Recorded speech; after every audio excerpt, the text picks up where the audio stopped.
ஜனாதிபதி அனுரகுமார் திசாநாயக்க 3 நாள் விஜயமா யுஏஇக்கு ஐக்கிய அரபு அமீரகத்துக்கு விஜயம் செய்திருக்கிறாரு. இதுல மிக முக்கியமான உலக தலைவர்களோடையும் ஜனாதிபதி பேச்சுவார்த்தைகளை நடத்தி இருக்கிறாரு.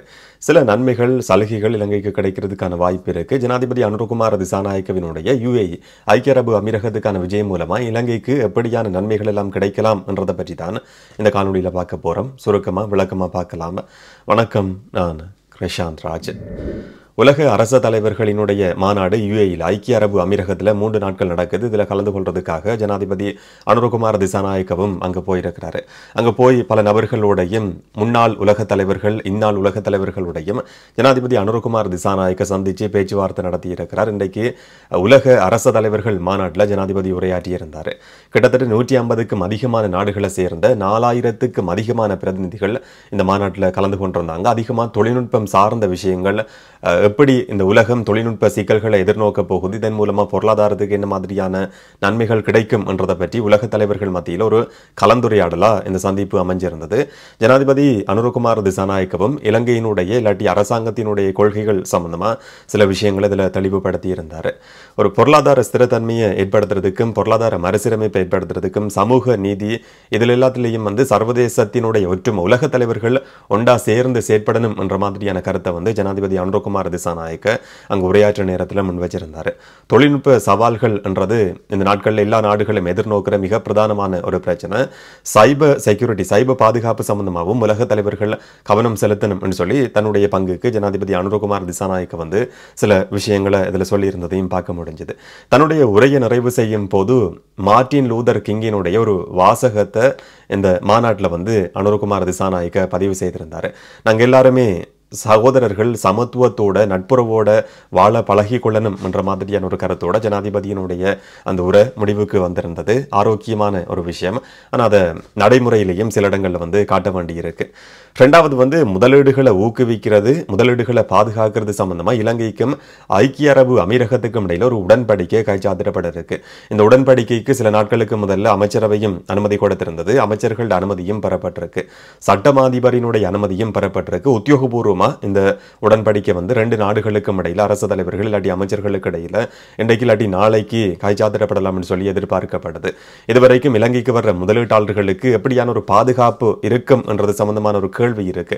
முதலீட்டாளர்கள் வாங்கன்னு சொல்லி அழைப்பு விடுத்தாலும் கூட முதலீடு செய்யப்படுற பணம், ஊழல், லஞ்சம், மோசடி என்ற மாதிரியான நிறைய சிக்கல்கள் இருக்கு. இதை தவிர்க்கிறதுக்கான ஒரு உடன்படிக்கையை இலங்கை அரசாங்கத்துக்கும் ஐக்கிய அரபு அமீரகத்துக்கும் யுஏஇக்கும் இடையில இந்த உடன்படிக்கை கைச்சாத்திடப்பட இருக்கு. இதுல முதலீட்டாளர்களை இலங்கைக்குள்ள கொண்டு வர்றதும் ஒரு நோக்கமா இருக்கும். அந்த மாதிரி வர்ற முதலீட்டாளர்களை பாதுகாக்கிறதும் இதனுடைய ஒரு நோக்கமா இருக்கும் சொல்லி எதிர்பார்க்கப்படுது. மூன்றாவது விஷயம், கவர்மெண்ட் டு கவர்மெண்ட், அரசாங்கத்துக்கும் இடையிலான ஒரு புரிந்துணர்வு உடன்படிக்கையின் அடிப்படையில் குறைவான மலிவான விலையில இலங்கைக்கு எரிபொருளை இறக்குமதி செய்யறதுக்கும் அரசாங்கம் முயற்சிகள் எடுக்கலாம், பேச்சுவார்த்தைகள் நடத்தப்படலாம் என்று சொல்லி எதிர்பார்க்கப்படுது. அந்த மாதிரியான செய்திகளையும் ஊடகங்கள்ல பார்க்க முடிஞ்சது. வெளிநாடுகள்ல இருந்து ஐக்கிய அரபு அமீரகத்திலிருந்தும் இலங்கைக்கு எரிபொருள் இறக்குமதி செய்யப்படும் போது அரசாங்கம் என்ற அடிப்படையில் எரிபொருள் இறக்குமதி செய்தால் செலவு குறைவா இருக்கும். மூன்றாம் தரப்பு இதுக்குள்ள வர்ற சந்தர்ப்பத்தில் செலவு அதிகமா இருக்கும்.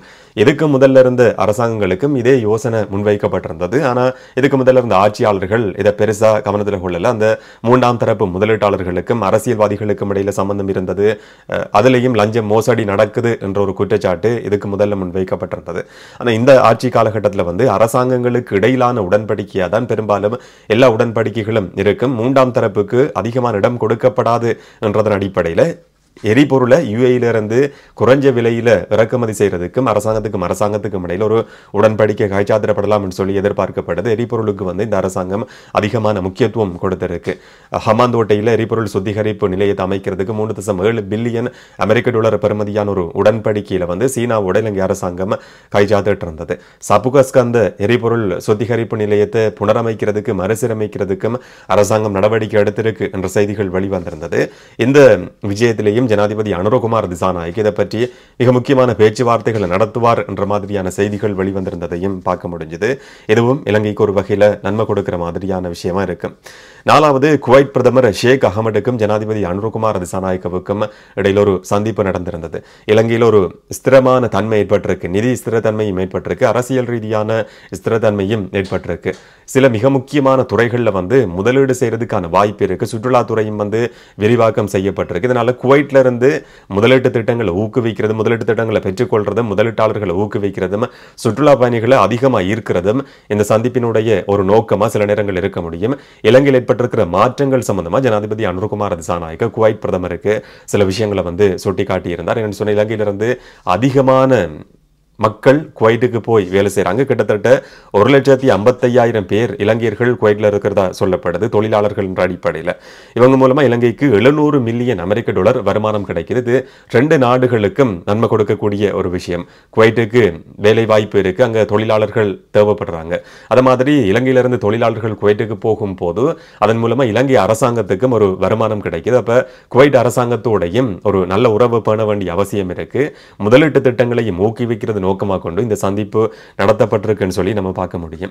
5வது மிக முக்கியமான விஷயம், ஒராக்கிள் என்று சொல்லப்படுற அமெரிக்காவினுடைய மிகப்பெரிய ஒரு தொழில்நுட்ப நிறுவனத்தினுடைய வைஸ் சிஇஓ, பிரதம நிறைவேற்று அதிகாரி, உபதலைவரை ஜனாதிபதி அனுரகுமார் திசாநாயக்க சந்திச்சிருக்கிறார். இதுல சில மிக முக்கியமான விஷயங்கள் சம்பந்தமா பேசப்பட்டிருக்கு. இலங்கை அரசாங்கம், புதிய அரசாங்கம் தொழில்நுட்ப விஷயங்களுக்கு அதிகமான முக்கியத்துவம் கொடுக்குது. டிஜிட்டல் மயமாக்கல் நோக்கி இலங்கை அரசாங்கம் நகர்ந்து கொண்டிருக்கு. இப்ப GOV பே, கவ்பே என்று சொல்லப்படுற ஒரு திட்டத்தையும் சில நாட்களுக்கு முதல் அரசாங்கம் அறிமுகப்படுத்தி இருந்தது. இலங்கையில் இருக்கிற துறைமுக நகரத்தில் போர்ட் சிட்டிக்குள்ள ஒரு IT ஹப், தொழில்நுட்ப மையத்தை ஸ்தாபிக்கிறது. அந்த மையம் தெற்காசியாவினுடைய மையமா இருக்கும் என்றதுக்கான ஒரு திட்டத்தை யோசனையா ஜனாதிபதி அனுரகுமார் திசாநாயக்க இந்த நிறுவனத்தினுடைய முக்கியஸ்தர்களுக்கு சொல்லி இருக்கிறாரு. இதுல செயற்கை நுண்ணறிவு, AI தொழில்நுட்பம் சம்பந்தப்பட்டதாகவும் கிளவுட் கட்டமைப்பு சம்பந்தப்பட்டதாகவும் இந்த ஒராக்கிள் சொல்லப்பட்ட நிறுவனம் கிளவுட் கட்டமைப்போட சம்பந்தப்பட்டது, தரவுகளை சேகரிக்கிறதுல முதன்மையான ஒரு நிறுவனமா இருக்கு. இந்த நிறுவனத்தினுடைய ஒரு மையத்தை போர்ட் சிட்டிக்குள்ள அமைக்கும் போது அது தெற்காசியாவினுடைய ஒரு IT ஹப்பா, ஒரு களஞ்சிய மைய இடமா இருக்கும். இதன் மூலமா முதலீடு வாய்ப்புகளும் கிடைக்கும், தொழில் வாய்ப்புகளும் உருவாகும் என்ற அடிப்படையில் ஜனாதிபதி அனுரகுமார் திசாநாயக்க இந்த யோசனையை முன்வச்சிருக்கிறாரு. ஒரு குழுவை இந்த நிறுவனம் இலங்கைக்கு அனுப்பி இது சம்பந்தமான திட்டங்கள் சம்பந்தமா கலந்தாலோசனையை நடத்தணும்னு சொல்லியும் ஒரு யோசனை முன்வைக்கப்பட்டிருக்கு. அந்த நிறுவனமும் இதுக்கு ஒரு விருப்பம் தெரிவிச்சிருக்கின்ற சாதகமான பதிலும் வெளிப்படுத்தப்பட்டிருக்கு. இது இலங்கைக்கு முதலீட்டு வாய்ப்புகளையும் கொண்டு வரும், தொழில் வாய்ப்புகளையும் கொண்டு வரும். இந்த விஜயத்தில் நடந்திருக்கிற மிக முக்கியமான ஒரு அம்சம் சொல்லி இதை பார்க்க முடியும். பிரித்தானியாவினுடைய முன்னாள் பிரதமர் டோனி பிளேயருக்கும் ஜனாதிபதிக்கும் இடையில நடந்த சந்திப்பிலையும் அரசாங்கத்தினுடைய இப்ப இருக்கிற செயற்பாடுகள், ஊழலற்ற நிர்வாகம், இது சம்பந்தமா டோனி பிளேயர் பாராட்டு தெரிவிச்சிருக்கிறார் என்ற மாதிரியான ஒரு செய்தி வெளிவந்திருந்தது. இதுக்கு முதல்ல டோனி பிளேயர் இலங்கையினுடைய அரசு தலைவர்கள் சந்திக்கும் போது, மைத்ரிபால சிறிசேனவை சந்திக்கும் போது, இல்லாட்டி மஹிந்த ராஜபக்சவையும் ஒரு தடவை சந்திச்சிருக்கிறார். அந்த மாதிரியான சந்திப்புகள்ல எல்லாம் இன நல்லிணக்கம், சமத்துவம், இந்த மாதிரியான விஷயங்கள் பேசப்படும். பிரதமராக இந்த காலகட்டத்தில் சில நேரங்கள் அவர் பேசி இருக்க முடியும். ஆனா இந்திய காலகட்டத்தை பொறுத்த வரைக்கும் அந்த மாதிரியான எந்த விதமான கருத்துக்களும் சொல்லப்படல. இலங்கைக்கு முதலீட்டு வாய்ப்புகளை பெற்றுக்கொள்றது சம்பந்தமா இதுல பேசப்பட்டிருக்கு. டோனி பிளேயர் ஒரு முன்னாள் அரசியல்வாதி, முன்னாள் பிரதமராக இருந்தாலும் கூட அவருக்கு இருக்கிற தொடர்புகளை பயன்படுத்தி கொண்டு இலங்கைக்கு அதிகமான முதலீட்டு வாய்ப்புகள், சுற்றுலாத்துறையில, சுகாதாரத்துறையிலையும் முதலீட்டு வாய்ப்புகள் இருக்கு. இதுல பிரித்தானியாவினுடைய முதலீட்டாளர்கள் இலங்கைக்கு கொண்டு வரப்படணும், அதுக்கு டோனி பிளேயர் உதவி செய்யணும் சொல்லி ஜனாதிபதி ஒரு கோரிக்கையை முன்வச்சிருக்கிறார். டோனி பிளேயர் சொல்லியிருக்கிறார், இலங்கையில் இருக்கிற அதிகாரிகளுக்கும் பிரித்தானியாவினுடைய நிபுணத்துவம், பயிற்சிகளை பெற்றுக்கொள்றதுக்கான அதிகமான வாய்ப்புகள் இருக்கு. இலங்கையினுடைய புதிய அரசாங்கம் இதை பயன்படுத்தணும் என்ற மாதிரியான சில யோசனைகளையும் டோனி பிளேயர் முன்வச்சிருக்கிறார். இந்த மாதிரியான மிக முக்கியமான சந்திப்புகள், பேச்சுவார்த்தைகள் நடத்தப்பட்டிருக்கு. ஒட்டுமொத்தமாக பார்க்குற நேரத்தில் ஜனாதிபதி அனுரகுமார் திசாநாயக்கவினுடைய UAE, ஐக்கிய அரபு அமீரகத்துக்கான விஜயம் மூலமா சில நன்மைகள் இலங்கைக்கு கட்டாயம் கிடைக்கும். என்னென்ன நன்மைகள் கிடைக்கும் என்றதை பொறுத்திருந்து பார்க்கலாம். இதை பற்றி உங்களுடைய கருத்துக்கள் என்னன்றதை மறக்காம கமெண்ட்ல பதிவு செய்யுங்க. இன்னும் ஒரு காணொலியிலே இன்னும் ஒரு தகவலோட சந்திக்கலாம். வணக்கம்.